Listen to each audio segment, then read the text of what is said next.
말씀드린 대로 오늘은 성경이 가르치시는 참된 회심 여섯 번째 시간이고요.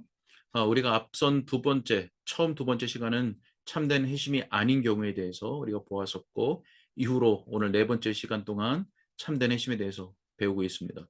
오늘은 조셉 얼라인이 설명하는 회심에 대한 네 번째 시간이 되겠습니다. 오늘 조셉 얼라인의 회심은 마지막 시간으로 다루고요. 다음 주부터는 다른 신학자의 회심의 내용을 보면서 총 10번으로 강의를 마치려고 합니다.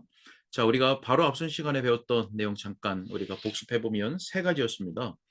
참된 회심에 일어나는 효과, 이러한 열매, 이러한 효과가 있어야 그것이 참된 회심이다라고 하는 성경의 가르침을 보았는데, 총 세 가지 중에 첫 번째는 죄로부터 돌이킴입니다. 죄로부터의 돌이킴이고, 두 번째는 사탄으로부터의 돌이킴입니다.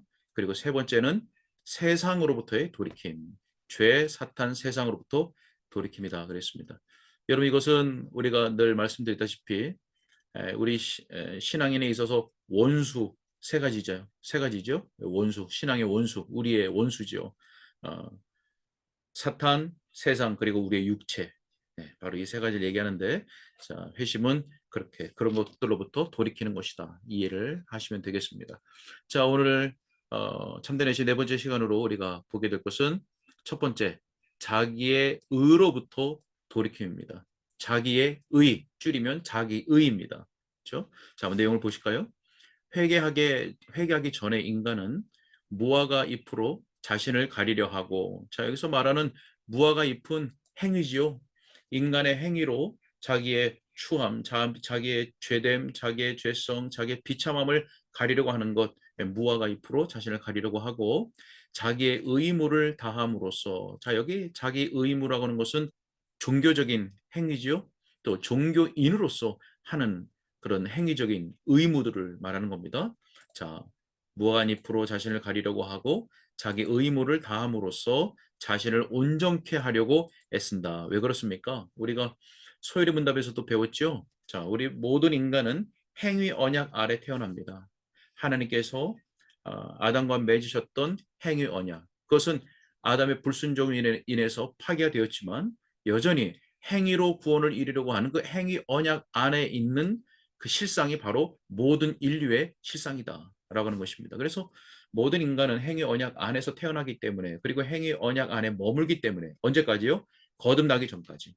자, 거듭나기 전까지, 은혜 언약으로 들어가기 전까지는 행위 언약 아래 머물러 있기 때문에 자기의 행위로 자기를 온전케 하려고 애를 쓰게 되는 거죠. 아주 중요한 성경의 교리입니다. 계속해서요. 자신을 신뢰하고 자기 의의를 세우고 자기가 조종할 수 있다는 생각을 의지하면서도 하나님의 의에는 순종하지 않는다. 하나님의 의에는 순종하지 않는다. 하나님의 의가 무엇인지는 우리가 칭의 교리를 통해서 또 잘 배웠죠. 네. 하나님께서 예비하신 의, 예수 그리스도의 의다. 하나님께서 마련하신 의, 예수 그리스도의 의. 자, 예수 그리스도의 의를 의지해야 되는데 그렇게 하지 않고 여전히 자기를 의지하고 있다는 것이죠. 그것이 타락한 인류의 실상입니다. 계속해서요. 하지만 회개하여 변화된 사람은, 참되게 회개하여서 변화된 사람은 자기의 의를 누더기 옷처럼 여긴다. 이전에는 의지하던 자기의 의를 이제는 누더기처럼 여기죠. 그는 마치 더러운 거지의 옷을 벗어 던지듯 자기의 의를 벗어 던진다. 심령이 가난해진 그는, 여기 심령이 가난해진이라고 했잖아요. 저희가 팔복에 대해서도 여러 번 잠깐씩 언급드렸지만 이 팔복의 처음 네 가지는 구원의 단계 처음 네 가지입니다. 그죠? 죄를 깨달아서 그 심령이 가난해지고 죄 때문에 애통하는, 자, 그런 단계를 말하는 것이죠. 그래서 죄를 깨닫게 돼서 심령이 가난해진 그는 자신에 대해 불평하고 정죄하기 시작합니다. 자신에 대해서. 자신이 뭔가요? 예, 죄된 자기, 부패한 자기, 모든 자기로부터 나오는 모든 것들이 더럽고 추한 그 자신에 대해서 불평하고 정죄하는 것이죠. 자, 만약에 심령에 가난하지 않았다면 어떨까요? 심령이 가난해지지 않은 자, 다시 말해서 참된 회개에 이르지 아니하는 자는 뭘 불평하게 됩니까? 타인에 대해서 불평, 원망하게 되죠. 그래서 자기 의의를 버렸냐, 아니면 자기 의의를 세우고 있느냐, 이거는 겉으로 표지로 드러나게 돼 있습니다. 그죠? 그래서 자기 의를 버린 사람은 자신에 대해서 불평하고 정죄하고 자기의 의의를 세우고 있는 사람은 늘 타인에 대해서 불평, 불만이 가득한 것이죠. 여러분 어떠십니까? 계속해서요. 그에게 남은 것이라고는 공고한 것과 가련한 것과 가난한 것과 눈먼 것과 벌거벗은 것밖에 없다. 자, 지금 요 밑에 따옴표 안에 들어있는 것 2번 각주로 가보실까요? 자, 보시면 계시록 3장 17절 말씀이잖아요. 우리가 잘 아는 대로 라오디게아 교회 책망의 말씀인데요. 내용을 보면 내가 말하기를 나는 부자라 부요하여 부족한 것이 없다 하나 내 공고한 것과 가련한 것과 가난한 것과 눈먼 것과 벌거벗은 것을 알지 못하는도다. 자, 무슨 말씀입니까? 실상은 너가 공고하고 가련하고 가난하고 눈멀었고 벌거벗었는데 그거를 알지 못한다는 겁니다. 그래서 어떻게 하라는 말씀입니까? 안약을 사서 눈에 바르고 그래서 너가 어떠한지를 좀 봐라. 이렇게 계속 말씀하시잖아요. 그죠? 네. 그래서 자기의 의의를 세우고 있는 사람은 자기의 실상을 볼 수가 없습니다. 네, 자기에 대해서 좋은 평가를 가지고 있기 때문에 네, 그래서 자꾸 다른 사람과 비교해서 아 나는 저 사람보다 좀 좋은데 나은데 자꾸 이런 식으로 자기를 이제 부추기는 거죠. 네, 그것이 자기 의의를 세우고 있는 사람입니다. 그러니까 자기의 영적인 실상을 보지를 못하는 겁니다. 예, 속는 거죠. 그렇죠? 외적으로 보이는 것 때문에 자기의 내적인 영적인 실상을 보지 못하는 거죠. 그래서 안약을 좀 사서 발라라 이렇게 요한계시록에서 말씀하고 있습니다. 그러나 아, 자기 심령이 가난해져서 자기의 의의를 버린 사람은 자기의 실상을 볼 수 있게 되는 겁니다. 계속해서요. 그가 거룩하다고 여겨왔던 것들이 자신에 대해서 말이죠. 알고 보니 거대한 죄악 덩어리라는 것을 깨닫는다. 한때 우상시했던 자기의 의의가 오물이자 실패작이라는 것을 깨닫고 다시는 돌아가려고 하지 않는다. 자, 여러분도 경험이 있으시겠죠. 거듭난 후에는 이전에 아 나는 이건 좀 괜찮아. 또 뭐 우리가 생각하면서 아 이건 내가 꼭 지켜야 돼. 내가 꼭 죽을 때까지 이렇게 살아야 돼. 또 어떤 일을 할 때 이런 방식으로 해야 돼. 이렇게 자기 스스로 가지고 있는 의의가 있단 말이죠. 경험들, 또 지식들, 뭐 이런 것들 다 나쁜 건 아니지만은 그 안으로 내면적으로 들여다보면 바울이 고백했듯이 이 다 분토같이 여길 만한 그런 것들이거든요. 근데 그걸 붙잡고 살았단 말이에요. 근데 자기가 이제 깨닫고 보니까 자기가 붙들고 있던 그 모든 것들이 오물이자 실패작이다. 다 버려야 되는구나. 내가 다시는 돌아가면 안 되는구나. 이렇게 생각하게 되는 것이죠. 자, 계속해서 보면 대신 그리스도의 의를 금보다 더 귀하게 여긴다. 무슨 일을 하든지 그리스도께서 자신의 인격을 의롭게 해주시고 행함을 거룩하게 해주셔야 한다는 것을 알게 된다. 자, 뭘 의지하는 겁니까? 이전에 내가 가지고 있던 지식이 됐든 경험이 됐든 뭐가 됐든 그것이 나로 하여금 주의 일을 잘할 수 있게 성취하게 만드는 것이 아니고 누구를 의지한다는 겁니까? 예수 그리스도. 참 의신 예수 그리스도를 의지하는 것밖에 없구나. 예수 그리스도께서 참 의신 예수님만이 나의 인격을 의롭게 해주실 수 있고 나의 모든 행하는 것을 거룩하게 해주실 수 있구나 라는 것이죠. 내가 가지고 있는 그것을 가지고 한들 뭐 내 스스로는 뭐 이렇게 잘했다고 스스로 칭찬할 수 있을 것입니다. 아 그래 잘한 것 같아. 스스로 평가할 수 있을 거예요. 그러나 주님 보시기에는 거기에는 순전하지가 않다는 거죠. 거룩함이 없고 순전함이 없다는 겁니다. 잘 기억해야 될 내용입니다. 오직 예수 그리스도만을 의지해야 됩니다. 계속해서요. 주님 없이는 살 수도 없고 기도할 수도 없다. 그분이 동행해 주지 않으시면 하나님 앞으로 나아갈 수가 없다. 그리스도를 의지하기 때문에 하나님의 집에서 엎드려 경배한다. 나무의 뿌리가 나무를 어, 견고하게 세우고 영양분을 공급하기 위해서 땅 속에서 멀리 퍼져나가듯 그의 생명은 그리스도 안에 감춰져 있다. 자, 여러분 다른 내용을 통해서 여러분들하고 좀 말씀을 나눴던 것 같은데요. 나무가 이렇게 높이 올라가잖아요. 높이 올라갈수록 그 뿌리는 땅에 깊이 그리고 넓게 퍼져 있다는 거 우리가 잘 알 수 있습니다. 겉으로 드러난 나무로 볼 때는 제가 어떻게 서 있나 이렇게 생각하지만 눈에 감추지 않은 곳에 그 근거가 있는 거죠. 자, 그래서 그리스도 안에 우리가 뿌리를 깊이 내리는 것이 굉장히 중요하다. 그래서 그리스도 안에 뿌리를 박는 것이 굉장히 중요하다라는 것을 꼭 기억해야 되겠죠. 계속해서 회개하기 전에 그리스도에 대한 이야기는 진부하고 재미가 없었지만 회개한 후에는 너무나 달콤하다. 네. 어, 저도 이렇게 주변에 저 자신도 그렇고 주변도 그렇고 이렇게 보다 보면 정말 하나님의 은혜를 저분이 경험하고 있구나. 하나님께서 저분에게 은혜를 주시고 있구나. 이렇게 발견하게 될 때는 언제냐면 그가 이전에는 하나님의 말씀을 가까이 하지 않고 또 하나님의 말씀 속에서 하나님과 그리스도와 성령 하나님 누구인지를 알고자 하는 그 열정이 부족했거든요. 그럼 관심이 부족했습니다. 그런데 하나님의 은혜를 주시니까 이제 말씀 속에서 그 하나님을 아는 지식에 대해서 그리스도를 아는 지식에 대해서 굉장히 사모하고 갈급하고 또 관심을 갖게 되는 그런 변화들을 보게 되는 거잖아요. 자, 그래서 회개한 후에는 그런 것이 너무나 달콤하다 이런 내용입니다. 자, 이 조셉 얼라인이 어거스틴을 좀 인용합니다. 내용을 보시면 어거스틴이 회심 전에는 위대한 철학자 키케로에게 매료되었지만 회심 후에는 그에게 좀처럼 흥미를 느끼지 못했다. 네. 철학 그리고 철학의 말에 흥미를 느꼈었는데 잃어버렸다는 거예요. 왜 그럴까? 왜냐하면 키케로의 글에는 그리스도가 나오지 않기 때문이다.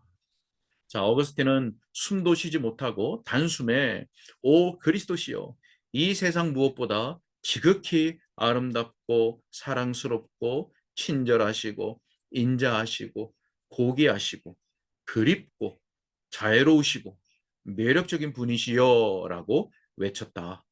회심한 사람들은 순교자들처럼 오직 그리스도밖에 없습니다라고 고백하게 마련이다. 네, 여러분 어떠세요? 여러분은 그리스도가 나오지 않는 모든 것들에는 흥미를 잃어가고 계십니까? 네. 그리스도가 나오지 않는 모든 것들은 흥미를 점점 잃어가고 그리스도에 대하여 계시하고 계시는 그리스도를 나타내고 있는 하나님의 말씀 성경에는 우리의 모든 관심과 또 우리의 열심이 더 쏟아지고 있는가 생각해 봐야 되겠죠. 자, 두 번째 내용 보실까요? 자, 두 번째는 하나님을 향해 돌이키는 겁니다. 자, 첫 번째는 자기의 의로부터 돌이키는 것이고 지금 볼 것은 누구를 향해서 하나님을 향해서 돌이킨다라고 하는 겁니다. 방향성을 말해주고 있죠. 내용 보겠습니다. 회개한 사람은 삼위일체 하나님을 충만하고 영원한 복으로 여긴다. 자, 회개를 하면 이전에는 관심 바뀌었던 삼위일체 하나님에 대해서 이제는 돌이키게 되는 것이죠. 삼위일체 하나님에 대해서 관심을 두게 됩니다. 하나님을 얻는 것, 하나님을 소유하는 것이 그의 궁극적인 목표와 목적이 되는 거죠. 이해가 되시죠? 하나님께 관심을 둡니다. 하나님을 자기의 분깃과 지고선으로 여기고, 자, 분깃이라고 하는 건 나의 몫으로 여긴다는 겁니다. 나의 기업으로, 나의 소유로, 나의 몫으로 여긴다. 이게 분깃이란 말이고요. 지고선이라고 하는 것은 내가 추구해야 할 가장 높은 선을 얘기하는 겁니다. 내가 항상 그리고 궁극적으로 추구해야 될 가장 높은 선이 무엇인가? 바로 하나님이다. 이런 의미입니다. 자, 다른 무엇보다도 그분께 마음을 쏟을 때 비로소 거룩해진다. 회개한 사람은 주여 영생의 말씀이 주께 있사오니 우리가 누구에게로 가오리까? 자, 우리가 요한복음 말씀 통해서 보았죠. 우리가 누구에게로 가오리까라고 고백할 수 있으며 영생의 말씀이 있는 곳에 자리를 잡고 정착한다. 네, 참 너무 멋진 표현이죠. 영생의 말씀이 있는 곳이면 그것이 어디든 자리를 잡고 정착한다. 계속해서요. 그곳이 하늘나라로 2페이지 넘어가서 하늘나라로 들어가는 입구이다. 그의 관심은 하나님께로 향한다. 자, 여기 나오지요. 그의 관심은 하나님께로 향한다. 그 나라로 들어가는 입구를 발견하면 내 영혼아 내 평안함으로 돌아갈지어다. 여호와께서 너를 후대하심이로다라고 말할 수 있게 된다. 네. 저도 그렇고 아마 여러분도 그렇고 이 표현 너무나 하나님 말씀 너무 좋아하시잖아요. 여호와께서 나를 후대하심이로다. 자, 우리가 무엇이간데 하나님께서 우리를 후대하시나요? 네, 말할 수 없는 은혜와 자비라고 생각이 됩니다. 자, 그는 하나님의 구원의 언약이 자기를 위한 것임을 깨닫고, 자, 하나님이 우리를 구원하시기 위해서 맺으신 그 은혜로운 언약, 은혜 언약이 자기를 위한, 바로 나를 위한 것임을 깨닫고, 하나님이 나의 모든 구원과 나의 모든 소원을 어찌 이루지 아니하시랴라고 담대히 선언할 수 있게 된다. 자, 이미 그 안에 이 회심한 이 안에 확신이 서 있는 거죠. 어, 회심으로 말미암아 하나님께서 예수 그리스도 안에서 나를 받아주셨다고 하는, 이제 내가 하나님의 언약 백성이 되었다고는 확신이 있는 겁니다. 확신이. 그래서 그 확신 가운데 나의 모든 구원과 나의 모든 소원을 어찌 이루지 아니하시랴 라고 담대하게 선언할 수 있는 거죠. 자, 이런 확신이 있는 거죠. 자, 계속해서요. 회개는 그리스도를 유일한 생명의 길, 구원의 길, 하늘 아래에서 유일한 이름으로 받아들이게 한다. 그리스도는 하나님과 인간 사이의 유일한 중보자시며 우리를 하나님께로 인도하신다.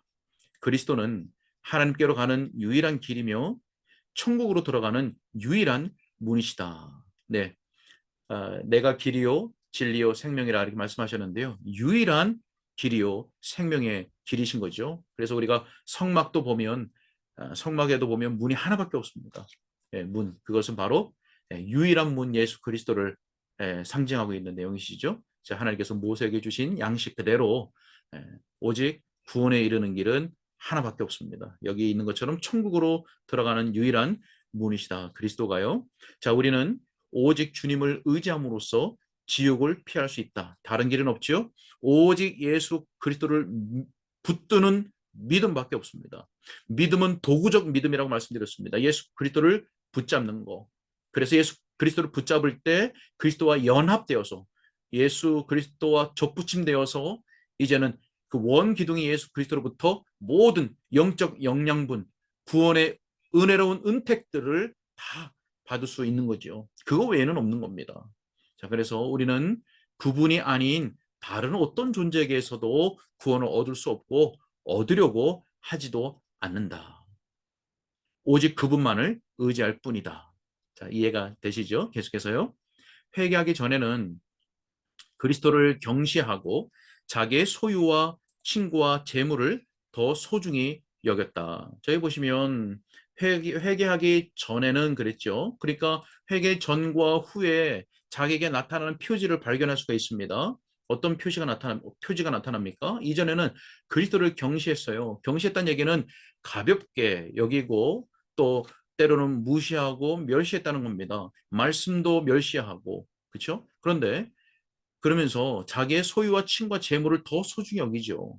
그리스도보다 자기가 가진 것과 친구와 재물을 더 높은 위치에 두는 겁니다. 소중히 여기는 겁니다. 그러나 회개한 이후에는, 회심한 이후에는 이제 그리스도는 그에게 필수적인 음식이요, 일용할 양식이요, 마음의 생명이요, 삶의 반석이시다. 이럽니다. 자, 어떤 변화가 일어났습니까? 그리스도를 가장 소중히 여기게 된 것입니다. 예수 그리스도가 나에게 베푸신 그 은혜가 얼마나 소중한지를 깨닫게 된 것입니다. 그렇죠? 그 은혜가 얼마나 소중한지 깨닫게 되었기 때문에 예수 그리스도를 가장 소중하게 여기는 겁니다. 이런 변화가 일어났는가 하는 거죠. 이것이 참된 회심의 표지입니다. 자, 계속해서요. 그의 간절한 소원은 그리스도가 자기 안에서 존귀하게 되시는 것이다. 네. 자기 의의를 버리고 자기 의의를 가지고 있다는 것은 자기가 존귀하게 되는 거거든요. 근데 자기 의의를 버리니까 예수 그리스도가 존귀하게 되는 거죠. 이것을 계속적으로 끊임없이 추구하고 있는 겁니다. 이전에는 그리스도를 지극히 사모하는 사람을 보면 마음속으로 너의 사랑하는 자가 남의 사랑하는 자보다 나은 것이 무엇인가? 여기서 말씀을 인용했지만 사실 회심하기 전에 사람들은 이렇게 말하지 못하죠. 그죠? 말씀을 알지 못하니까, 기억을 못하니까 야, 너가 섬기는 하나님이 어디 계시냐? 너의 섬기는 하나님이 살아계시냐? 너에게 무슨 은혜를 베푸시냐? 이렇게 조롱하는 말들을 한다는 겁니다. 비웃는다는 거죠. 자, 그러나 이전에는 그와 함께 어울려 떠들고 놀 수 있는 친구, 악한 놀이, 세상적 세속적 쾌락이 그리스도보다 더 좋았다. 그렇죠? 종교를 환상이나 한가롭고 즐거운 잡담거리로 여겼다. 그러나 이제 변화됐습니다. 어떤 표지가 나타납니까? 내게 사는 것이 그리스도니라고 고백한다. 전에 귀중하게 여기던 모든 것을 이제는 배설물처럼 생각한다. 그리스도를 아는 지식이 얼마나 귀한지 알았기 때문이다. 네. 아, 회심하면 물론 이런 표지가 나타나지만 처음부터 이렇게 두드러지게 또 강하게 이렇게 나타나는 것은 사람마다 다를 수 있습니다. 네, 좀 더 점진적으로 되어질 수 있거든요. 그러나 분명한 것은 아주 작은 것이라 적게 보인다 할지라도 미비하더라도 반드시 변화의 표지가 있다고 하는 것이죠. 그래서 이전에는 자기 의의를 세우고 세상 놀이 또 친구, 자기의 소유, 재물 이런 것들에 대해서 더 소중함의 가치를 부여했다면 이제는 예수 그리스도께 더 높은 에, 존귀함을 부여하고 가치를 부여하고 관심을 갖고 소중히 여기고 이렇게 한다는 거죠. 그죠? 이런 변화가 일어났는가? 작은 것이지만 반드시 일어나야 됩니다. 그죠? 그리고 점점 더 확장해 가야 되는 것이겠죠. 자, 계속해서요. 밑에 문단 보시면 회개한 사람은 그리스도의 모든 것을 받아들인다. 자, 이건 제가 지난번에 설교 때도 말씀드렸지만 굉장히 중요한 내용입니다. 모든 것을 받아들입니다. 어떤 내용일까요? 그리스도께서 주시는 상급뿐만 아니라 그 일 자체를 좋아한다. 네, 상급뿐만 아니라 일 자체를 좋아한다. 그분이 주시는 유익과 짐을 지는 것 또한 좋아한다. 그는 곡식을 밟아 탈곡하고 멍에를 매는 것도 좋아하며 그리스도의 계명을 따라 그분의 십자가를 진다. 자, 그런데 비교해보면 더 확실하겠죠. 어떤 내용인지. 그러나 온전히 회개하지 않은 사람은 어떻게 합니까?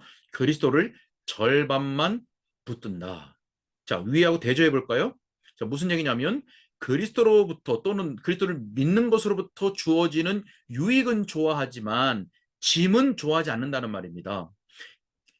배우는 거, 계명을 지키는 거, 어떤 신앙적인 의무들 이런 것들은 좋아하지 않는다는 말입니다. 그런데 온전히 회개한 사람은 이게 바뀐다는 거예요.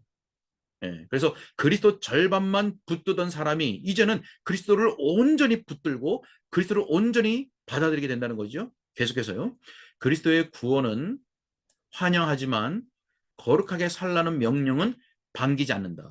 자, 그렇죠? 여러분 38년 된 병자를 예수님께서 일으키신 다음에 범죄하지 말라고 말씀하셨죠. 자, 아주 중요한 내용입니다. 구원은 은혜로 주어졌죠. 그래서 환영 다 누구나 환영합니다. 은혜라고 하니까.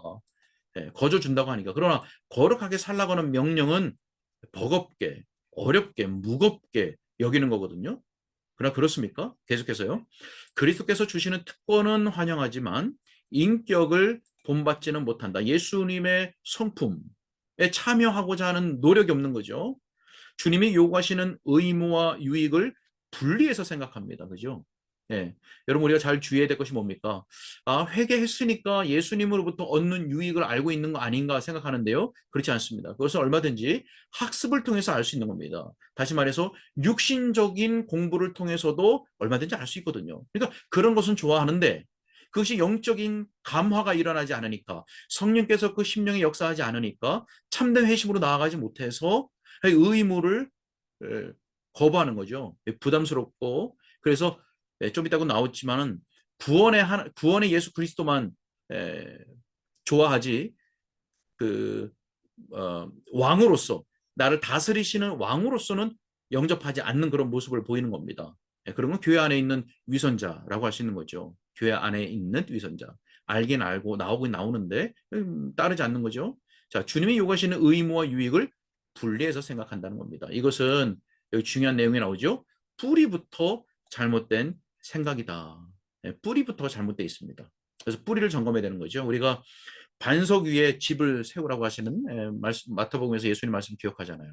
그래서 집을 반석 위에 세워야 됩니다. 참된 회개와 참된 믿음 위에 반석을 세워야지 우리가 다 경험해봤지만은 그걸 뒤에 가서 다 허물어뜨리고 다시 세우려고 그러는 것은 정말 어려운 일입니다. 본인이 원하는 사람도 거의 없습니다. 그것을 다시 허물고 세우는 것을 원하는 사람도 없고 그렇게 되는 것도 상당히 어려운 일이기 때문에 뿌리부터 잘 세워야 된다. 반석 위에 세워야 된다는 것을 기억해야 되겠습니다. 여기 보면 이런 말씀 나오네요. 구원에 관한 잘못된 생각은 모든 것을 망쳐놓습니다. 뿌리, 반석이 잘못되면 구원에 대해서 그 어느 것도 제대로 세워질 수가 없는 겁니다. 자, 나중에 고치기가 굉장히 어렵다라는 것을 생각하고 이미 어느 정도 세워진 사람은 다시 무너뜨리고 세우는 노력을 해야 되고 하나님께 은혜를 구해야 되겠죠. 자, 3페이지 넘어가 보실까요? 예수님의 이름은 아름답지만 사람들은 그분을 진정으로 사랑하지 않는다. 자, 이건 또 무슨 말씀입니까? 자, 여러분, 당신은 사랑받기 위해 태어난 이 노래 있잖아요. CCM이 있는데, 자, 그것처럼 누구나 하나님의 사랑을 받기를 원합니다. 그죠? 누구나 하나님의 사랑을 받기는 원해요. 그러나, 하지만 자기들이 원하는 방식으로 사랑받기를 원한다는 거예요. 이것은 하나님을 진정으로 사랑하는 게 아닙니다. 이거는 진정으로 예수님을 사랑하는 게 아닙니다. 네. 자, 여러분, 우리가 하이델베르그 요리문답을 아시는 분이 많으시겠지만 하이델베르그에서 말씀하는 것이 그런 것이 아니겠습니까? 우리가 어떻게 구원의 은혜를 받는가? 그 다음에 가르치는 것이 구원의 은혜를 어, 받는데 그 은혜를 받은 사람이 어떻게 살아가는가 할 때에 내 방식으로 감사하는 것이 아니라 하나님께서 원하시는 방식으로 살아간다는 거죠. 감사한다는 거죠. 어떻게 구원에 하나님께 감사할 것인가? 내 방식이 아니라 하나님께서 우리에게 말씀해 주신 성경의 가르침을 따라서 감사해야 된다. 그것이 하나님께 드리는 바른 감사고 하나님께서 요구하시는 감사다라고 하는 내용이 하이델베르그에 있거든요. 자, 이것처럼 사랑받는 걸 원하는데 내가 원하는 방식으로 사랑을 받기를 원하는 것은 진정 하나님을 사랑하는 것이 아니다라고 하는 것입니다. 계속해서 하나님께서는 주님을 임금과 구주로 삼으셨지만 사람들은 그대로 받아들이지 않는다. 제가 방금 앞서서 말씀드린 임금과 구주로 하나님을 삼으셨는데 사람들은 그렇게 받아들이지 않아요. 무슨 내용입니까? 그들은 하나님께서 하나로 합치신 왕과 제사장 직분을 분리한다. 그들은 그리스도께서 주고자 하시는 구원을 받아들이지 않고 그것을 둘로 쪼갠다.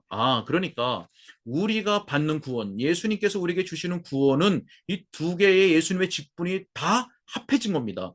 왕과 제사장 직분이 합쳐진 건데 거듭나기 이전의 사람들은 또는 위선자들은 제사장 직분만 받으려고 그래요. 그게 뭡니까? 구원자 예수님. 나 구원 받아야지. 그거 알아요. 머리로 알아서 예수님을 구원자 예수님으로만 받아요. 그러나 나를 다스리시는 왕으로는 받아들이지 않는다는 거죠. 둘로 쪼갠다. 네. 그러나 예수님께서 주고자 하시는 구원은 이 두 가지다. 합쳐진 것이다. 또한 사람들은 고통으로부터 구원받는 것은 환영하지만 죄를 짓는 것으로부터 구원받는 것은 원하지 않는다. 자, 무슨 말일까요? 죄를 짓는 것으로부터 구원받는 것은 원하지 않는다. 자신의 삶이 구원받는 것을 원하면서도 여전히 종력을 버리지 않는다. 정욕을. 많은 사람들이 모순된 모습을 보인다. 죄의 일부를 버리는 것은 만족하지만 결코 삼손이죠. 들릴라의 무릎에서 떠나거나 헤로디아, 자기 동생 빌립의 아내를 취했던 그 헤롯이 취했던 그 동생의 아내가 헤로디아거든요. 세례 요한이 책망했는데 그 듣기 싫어가지고 나중에 세례 요한에 죽이지 않습니까? 그죠? 그 헤로디아입니다. 자, 그 헤로디아와 이혼하지는 못한다. 죄를 범하는 오른손을 잘라버리거나 오른쪽 눈을 빼어 내버리지도 못한다. 바로 이 점을 깊이 생각해야 된다. 여기에서 우리의 영혼이 살기도 하고 죽기도 하기 때문이다. 네, 예수님을 믿는데 나를 구원하신 예수님으로만 받아들이고 나로 하여금 거룩하게 살게 하시는 성화를 이뤄가게 하시는 모든 죄로부터 떠나게 하시는 내가 내 육체의 소욕을 따라 행하지 못하게 하시는 그리스도는 받아들이지 않는다면 그것은 아주 중요한 문제라고 하는 것이죠. 그냥 단순하게 뭐 아직 거기까지는 못 갔나 보지 단순히 이렇게 생각할 문제가 아니고 우리의 영혼이 살고 죽는 아주 중대한 문제다. 라고 하는 것을 기억해야 됩니다. 그래서 우리를 구원하시는 제사장 직분으로서 예수 그리스도도 영접하지만 우리를 다스리시는 우리의 삶을 우리의 마음을 변화시키시고 다스리시는 왕으로서 주인으로서 예수님도 영접해야 된다. 굉장히 중요한 내용이죠. 계속해서요. 온전히 회개한 사람은 그가 바로 온전히 회개한 사람입니다. 온전히 회개한 사람은 그리스도를 전부 받아들인다. 그리스도의 모든 뜻과 목적을 예외 없이 한계 없이 주저함 없이 받아들인다. 주님이 어떤 조건을 제시하시더라도 그 조건에 따르면서 받아들인다. 네, 여러분 예수님께서 어떤 조건을 여러분들에게 제시하신다 할지라도 여러분 자다가 뭐 누구야 뭐 이거 가라 해라 이렇게 부르시지 않습니다. 이미 주신 계시된 말씀을 통해서 우리들에게 어떻게 살 것을 요구하시거든요. 여러분 그것도 어렵잖아요. 저도 최근에 어느 분하고 대화하다 보니까 마태복음을 읽으시는데 자기에게 요구하시는 그 의로움이 도저히 인간으로서 이렇게 따라갈 수 없는 이룰 수 없는 그런 것이라고 이렇게 느꼈다는 것을 얘기를 하거든요. 예수 그리스도 의만 바라봐야죠. 그렇지만 그것이 우리에게 우리의 책임을 면제시켜 주는 건 아니거든요. 면책시키는 건 아니거든요. 우리가 그리스도를 믿는 믿음 안에서 주의 말씀을 따라 행하기 위해서 최선을 다하는 것이 바로 성경의 가르침이거든요. 힘을 내라, 열심을 내라 우리에게 말씀하십니다. 자, 계속해서요. 자, 어떤 조건을 제시하시더라도 그 조건에 따르면서 받아들인다. 구원뿐만 아니라 주님의 지배도 받아들이는 것이다. 자, 앞서 설명드렸던 부분이 여기 명시되어 있죠. 구원뿐만 아니라 주님의 지배도 받아들이는 것이다. 바울처럼 주님 무엇을 하리까? 라고 묻고 어디서 질문한 겁니까? 다메섹 도상에서 빛으로 임하신 예수 그리스도 부활하신 예수님을 만난 다음에 그렇게 질문했죠. 주님 니시오니까. 그 다음에 두 번째로 주님 무엇을 하리까? 라고 묻고 주님의 말씀이라면 무엇이든 하겠다고 결심한다. 그 다음에 아주 좋은 편이 나오는데요. 백지 위에 주님께서 원하시는 조건을 모두 쓰실 수 있게 해드린다. 네, 여러분 우리의 마음을 백지 상태로 만들어야 됩니다. 예수를 믿는 사람은 참 단순한 거거든요. 예전에 어느 서점에서 이렇게 기독교 출판사에 나온 책에도 보면 단순하게 행하라, 단순하게 믿으라 뭐 이렇게 책 제목도 있던데요. 단순한 겁니다. 그래서 마음을 백지 상태로 만들어서 주님의 말씀이 새겨지게 하고 그 써내려 가진 대로 행동하는 것. 그것이 바로 참된 믿음을 가진 자의 행함이다. 이렇게 생각이 되어집니다. 그래서 주님 무엇을 말씀 속에서 우리들에게 제시하시든 주님의 말씀이라면 무엇이든 하겠다고 하는 거. 어렵죠. 그래서 자기 부인이 강조되는 거고 믿음이 커지면 커질수록 자기 부인에 대한 그 요구가 커지고 있구나라고 하는 것을 더 깊이 깨닫게 되는 것입니다. 주님을 알면 알수록 자기 부인이 이렇게 힘든 거구나라고 생각하면서도 자기 부인을 지속적으로 추구하게 되는 것이죠. 그래서 우리는 꼭 자기 부인을 죽을 때까지 추구해야 됩니다. 그래서 내가 불편한 거, 내 육신이 불편해하는 거, 내가 순종하기 어려운 거, 주님 이것까지 요구하십니까? 라고 말이 튀어나올지라도 주님을 대적하여 높아진 나의 생각을 무너뜨리고 주님의 말씀 앞에 굴복시키겠습니다. 바울의 고백처럼 말씀 앞에 자기를 굴복시키는 삶을 살겠습니다. 이것이 있어야죠. 이게 갈등입니다. 그죠? 갈등이고 반드시 이 갈등에서 이겨야 됩니다. 이 싸움에서. 이것이 믿음의 싸움이고 우리가 달려갈 길을 다하기까지 싸워야 할 마땅한 싸움이다. 영적 전쟁이다. 이렇게 생각하셔야 됩니다. 결코 피하지 마시고 주님의 말씀 앞에 굴복되어지는 우리의 마음과 생각이 주님의 말씀 앞에서 굴복되어지는 그런 승리의 믿음의 삶을 살아가시길 바랍니다. 자, 이제 세 번째 보겠습니다. 세 번째 마지막 항목인데요. 율법과 규례로 돌이킴. 율법과 규례로 돌이킴. 어떤 내용일까요? 자, 회개하기 전에는 율법과 규례를 거부하고 너무 엄격하고 가혹하다고 여겼던 사람이라도 여러분 왜 주의 말씀이 율법과 규례가 왜 계명이 이렇게 엄격하고 가혹하게 느껴질까요? 그것은 자기를 사랑하기 때문입니다. 우리 앞서서도 말씀드렸지만 자기의 내가 요구하는 내가 생각하고 내가 좋아하고 내가 하고자 하는 것 내가 놓치고 싶지 않은 것 내가 내려놓고 싶지 않은 것 이런 자기 사랑 자기 숭배라고 하는 것이 이 안에 가득해 있기 때문에 그 주님의 계명과 말씀을 지키는 것이 힘겹고 무거운 겁니다. 어떻게 됩니까? 하나님을 사랑하는 것으로, 예수님을 사랑하는 것으로 온전히 돌이켜져야 되는 거거든요. 그래야지 가볍게 느껴지는 겁니다. 요한 1서의 말씀 아닙니까? 하나님께로부터 나서 하나님을 사랑하는 자는 그의 계명이 멀리 있는 것이 아니고 가까이 있으며 그것이 가볍게 느껴지는 거거든요. 이 말씀이 우리의 심령으로 경험적으로 체험되어야 되는 거거든요. 그죠? 그냥 말씀이 성경이 말씀하시니까 멀리 있는 게 아니고 가볍게 느껴지는구나. 남 얘기처럼 느껴지면 안 되고 그것이 내 심령으로부터 경험되어지는 거야. 정말 가볍구나. 이게 진리구나. 이 경험되어질 거예요. 경험되어져야 되는 것이죠. 그죠? 자, 늘 다윗이 고백했던 것처럼 주의 계명을 지키는 것이 내게 즐거움이구나. 이런 고백들이 있어야 될 텐데요. 자, 계속해서요. 회개하면 그것을 좋아하게 된다. 그리고 이것들을 영원한 표준과 안내자로 삼는다. 표준과 안내자로 삼는다.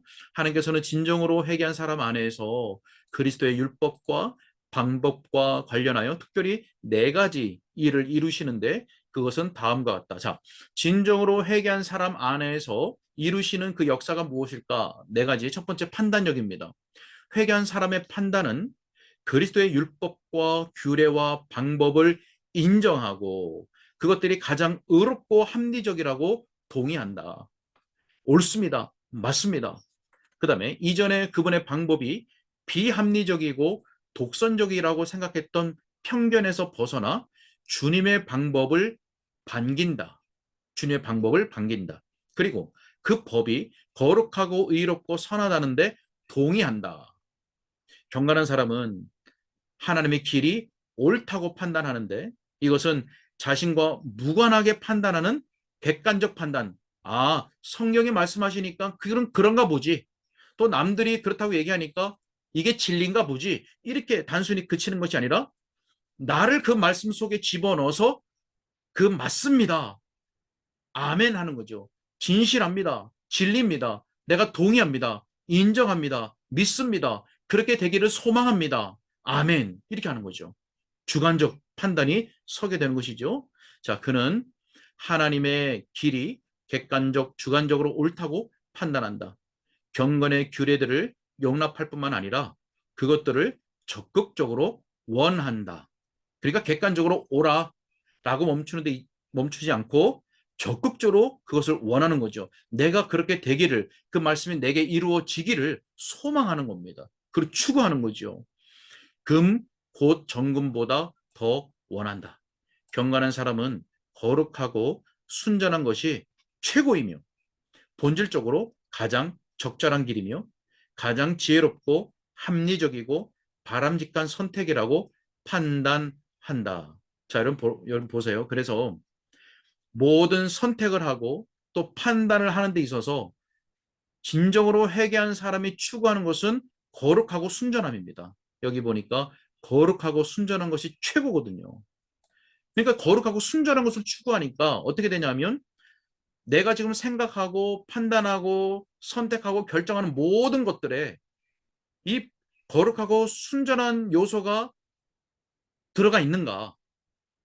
혹시 이것이 빠지진 않았는가? 불결한 거, 하나님께서 기뻐하지 않으시는 거, 혹 인간적인 거 이런 것이 들어있지는 않는가? 계속적으로 조사하게 되는 거예요. 면밀히 조사하게 되는 겁니다. 내가 지금 이것을 생각하고 이걸 판단했는데 과연 여기에는 거룩하고 순전하지 못한 요소가 들어있지는 않나? 계속 판단하는 겁니다. 내가 이걸 왜 선택했지?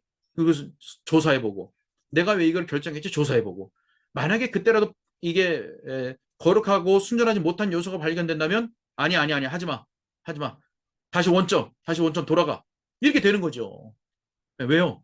자기에게 있어 최고는 내가 하고 싶은 거 하는 게 최고가 아니고 거룩하고 순전한 하나님의 성품과 하나님의 말씀에 빗대어 볼 때 거룩하고 순전한 것이 최고거든요.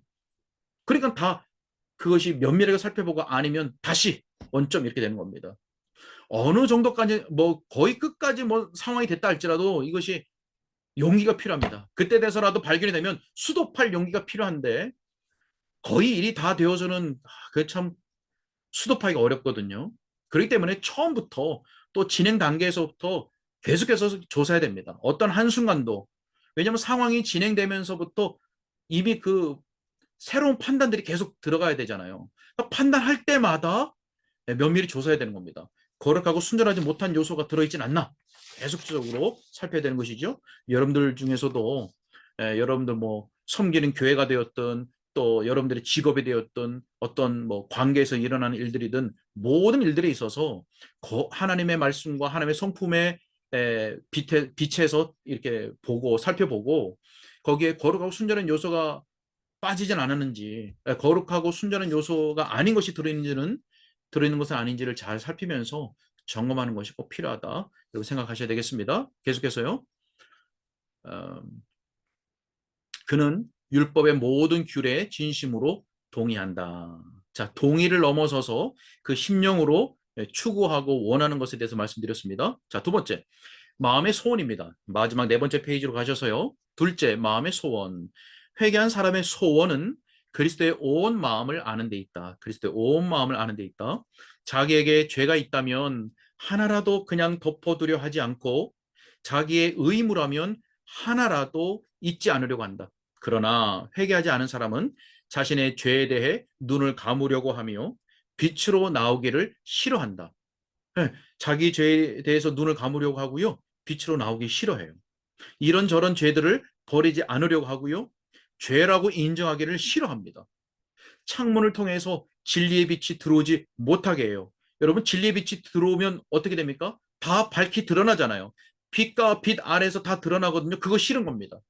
그러니까 진리의 빛이 나를 비추면 내 죄가 드러나기 때문에 죄를 인정할 수밖에 없는데 그거 싫은 거예요. 죄를 인정하기 싫고 양심의 가책을 받기 싫으니까 진리의 빛을 거부하게 되는 것이죠. 계속해서요. 그러나 은혜를 받은 사람은 창조주의 율법의 깊이와 넓이를 온전히 알려고 합니다. 피하는 정도가 아니고요. 완전히 돌이켜서 오히려 적극적으로 알려고 합니다. 전에 알지 못했거나 신경 쓰지 않았던 의무를 또 전에 알지 못했거나 신경 쓰지 않았던 계명 준수를 깨닫게 해주고 숨은 죄를 드러내 주시는 말씀을 적극적으로 받아들인다. 여러분, 여러분의 죄를 드러내 주시는 말씀을 두려워하면 안 됩니다. 예, 기꺼이 그 말씀 앞에서 자기의 숨겨진 죄가 드러나서 깨끗하게 철저하게 하나님 앞에서 용서받기를 구해야 되는 것이죠. 그래서 마음이 청결한 자는 이렇게 말씀하시잖아요. 자, 마음이 청결한 자는 복 있는 겁니다. 셋째로 자유롭고 단호한 의지. 자, 어떤 내용일까요? 회개하지 않은 사람은 죄의 쾌락과 세상적 번영을 좋아합니다. 하지만 회개한 사람은 자유롭고 단호한 의지로 그리스도의 길을 선택합니다. 자, 두 가지의 선택이 있습니다. 길이 있습니다. 무엇을 선택하겠습니까? 이런 질문이죠. 그리스도의 길을 선택하는 것이 회개한 사람이다 라는 말씀이죠. 고민 끝에 그리스도의 길에 억지로 동의하거나 갑작스럽고 성급하게 결단을 내리는 것도 아니다. 네, 그리스도의 길을 선택하긴 하는데 아이 뭐 몰라 가볍게 하거나 그래 되나 보지 이런 식으로 한다는 게 아니죠. 그러나 뭐 억지로 뭐 멱살 잡고 끌려가듯이 그렇게 하는 것도 아니라는 거죠. 의지적으로 결정을 내는 겁니다. 하나님께서 우리 안에 두신 이 변화된 의지, 갱신된 새롭게 된 의지를 가지고 결정을 내려서 자유롭게 선택하는 거죠. 뭐 육신이 저항을 합니다. 왜냐하면 옛사람이 여전히 살아 있으니까요. 미약해지긴 했지만 여전히 오염된 우리의 본성이 오염의 자국이 남아있기 때문에 저항하는 건 사실입니다. 육신의 소욕이 늘 있어요. 그러나 하지만 그의 의지는 갱신됐기 때문에 그리스도의 율법과 통치를 좋아합니다. 그러니까 좋아하는 경향성이 바뀐 거예요. 이전에는 자기를 좋아하고 또 자기의 육체의 소욕을, 쾌락을, 세상을 좋아했는데 좋아하는 경향성이 바뀌어서 이제는 하나님과 그리스도와 그의 말씀, 그의 다스림을 좋아하게 변화된 거죠. 그래서 율법과 통치를 부담으로 여기지 않고 복으로 여긴다. 정말 복이 무언지를 이제는 제대로 판단하게 되었고 그 복된 길을 따라가도록 의지가 변화되었다는 얘기입니다. 거룩하게 되지 못한 사람은 사슬과 족쇄에 매인 것처럼 억지로 그리스도의 길을 가지만 진정으로 회개한 사람은 마음에서 우러나와 그 길을 가며 그리스도의 율법을 자기의 자유로 여긴다. 예. 여러분, 양들은 울타리 안에서 신나게 뛰어다닐 수 있는 거예요. 울타리 안에서 자유롭게 뛰어다니는 겁니다. 안전하거든요. 안전하니까 막 자유롭게 신나게 뛰어다니는 거예요. 그런데 울타리 밖에 있으면요. 뛰어놀아도요, 두려운 겁니다. 계속 살펴야 돼요. 늑대가 나를 잡아먹진 않는가. 안전하지 못한 거죠. 예? 신자도 마찬가지입니다. 그리스도의 율법, 그리스도의 말씀이라고 하는 울타리 안에서 얼마든지 자유롭게 살아갈 수 있는 거예요. 변화된 의지, 새롭게 갱신된 의지를 가지고 기쁘게 즐겁게 살아갈 수 있는 겁니다. 예. 주님은 우리를 멱살 잡고 끌고 가지 않으셔요. 자, 우리의 경향성이 바뀌었다는 걸 기억하셔야 됩니다. 거룩함이 주는 유익을 기뻐하고 거룩한 사람에게 반드시 나타나는 표를 드러낸다. 표지를 드러낸다는 거죠. 반드시 표지가 드러납니다, 여러분. 세상에서 엄청난 성공과 번영을 누릴 기회가 주어진다 해도 무엇을 선택할까? 세상의 성공을 선택하느냐? 그것을 마다하고 엄격하고 거룩한 삶을 선택한다라고 하는 것이죠. 왜요? 거기에 복이 있으니까요.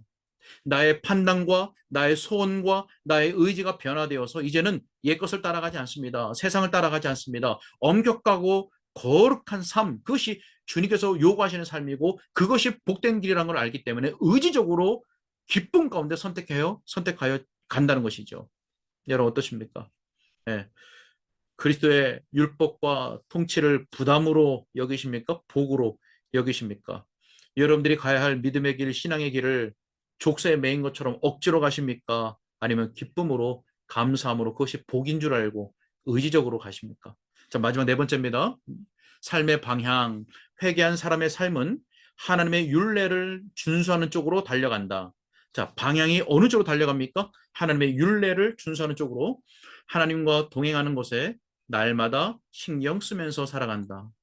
비록 그에 많이 못 미친다 하더라도 주님께서 요구하시는 것, 그리스도와 발맞추어 나가는 것, 동행하는 것에 있어서 못 미친다 할지라도 끊임없이 추구하고 그것을 고상한 목표로 삼고 살아간다. 오직 완전함을, 불완전하지만 완전함을 목표로 계속 달려간다.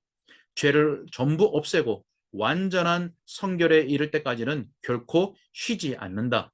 바로 이 점에서 위선자의 썩은 것이 드러나는데, 위선자는 다르지요? 어떻게 다릅니까?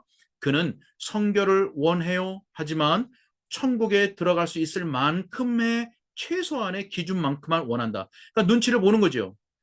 이 속에서 진정 변화된 게 아니기 때문에, 셈이 변화된 게 아니기 때문에 외적으로만 이렇게 눈치 살피면서 예, 그 정도만 성결의 표시만 나타나는 거죠.